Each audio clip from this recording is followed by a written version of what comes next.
crafted out of sandstone. The most wondrous of these is Abuna Yamatoka. আমরা সবাই জানি 12 মাসে এক বছর, কিন্তু আমাদের এই পৃথিবীতে এমন একটি দেশ আছে যেখানে 13 মাসে এক বছর হয়ে থাকে। কি শুনতে অবাক লাগছে, কিন্তু এটাই সত্য যে আধুনিক এই যুগে এসেও একটি দেশের ক্যালেন্ডার অন্য দেশ থেকে ভিন্ন। পূর্ব আফ্রিকার এই দেশটির নাম ইথিওপিয়া। এই দেশটি পশ্চিমা দেশগুলোর চেয়ে 7 বছর 8 মাস পিছিয়ে রয়েছে। জানা যায় এই দেশটির পূর্ব নাম ছিল অ্যাবিসিনিয়া, পরবর্তীতে দেশটির নাম দেওয়া হয় ইথিওপিয়া। দেশটির 62.8% মানুষ খ্রিস্টান ধর্মের অনুসারী। ইথিওপিয়া বিশ্বের সবচেয়ে দরিদ্র দেশগুলোর একটি। দেশটির অর্থনীতি প্রায় সম্পূর্ণরূপে কৃষির উপর নির্ভরশীল। এই দেশটি বাংলাদেশ থেকে প্রায় 8 গুণ বড়। এটি আফ্রিকা মহাদেশের দ্বিতীয় সর্বোচ্চ জনবহুল রাষ্ট্র। দেশটিতে 10,50,00,000 লোকেরও বেশি বসবাস রয়েছে। জনসংখ্যার দিক দিয়ে নাইজেরিয়ার পরে এর অবস্থান। বর্তমান বিশ্বের ছোট বড় অনেক দেশই পূর্ব বিদেশি পরাশক্তির অধীনে ছিল। ইথিওপিয়া আফ্রিকার একমাত্র দেশ যেটি কখনো অন্য কোনো দেশের উপনিবেশন ছিল না।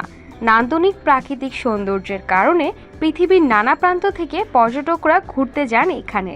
তবে মজার ব্যাপার হলো দেশটির প্রথম 12 মাস গণনা করা হয় 30 দিনে, তবে 13তম মাস গণনা করা হয় 6 বা 7 দিনে। এটি মূলত নির্ভর করে অধিবর্ষের ওপর, ফলে বাইরের দুনিয়ার সঙ্গে তাদের হিসাবের ভিন্নতা দেখা দেয়। সাধারণত আমরা বছরের প্রথম দিন উদযাপন করে থাকি প্রতি বছরের 1 জানুয়ারি। এদিকেও ইথিওপিয়ার সাথে আমাদের পার্থক্য বিদ্যমান। ইথিওপিয়ানরা 11ই সেপ্টেম্বর থেকে জাঁকজমকপূর্ণভাবে নতুন বছর উদযাপন করে। এই নতুন বছরের বিশেষ আকর্ষণ রয়েছে ইথিওপিয়ানে, ফলে ওই দিনে উৎসবে মুখরিত হয়ে যায় পুরো ইথিওপিয়া দেশ। এখানে শেষ নয়, ভিন্নতা রয়েছে সময় গণনার পদ্ধতিতেও। যেখানে আমরা 12টা থেকে দিনের গণনা করে থাকি, সেখানে ইথিওপিয়ানরা গণনা শুরু করেন 6টা থেকে। সম্প্রতি জানা যায় ইথিওপিয়ান মানুষেরা খাদ্য সমস্যায় খুব কষ্টে দিন যাপন করছে।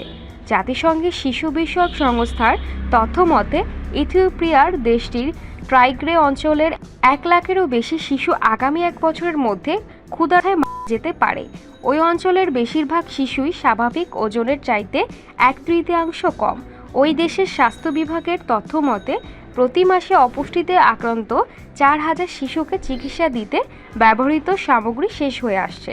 আরও জানা যায় ট্রাইগ্রে এলাকার প্রতি 2 জন গর্ভবতী মায়ের মধ্যে একজনই অপুষ্টির শিকারে ভুগছেন। দ্রুত কোনো ব্যবস্থা নিতে না পারলে মারাত্মক ক্ষতির মুখে পড়তে হবে দেশটির।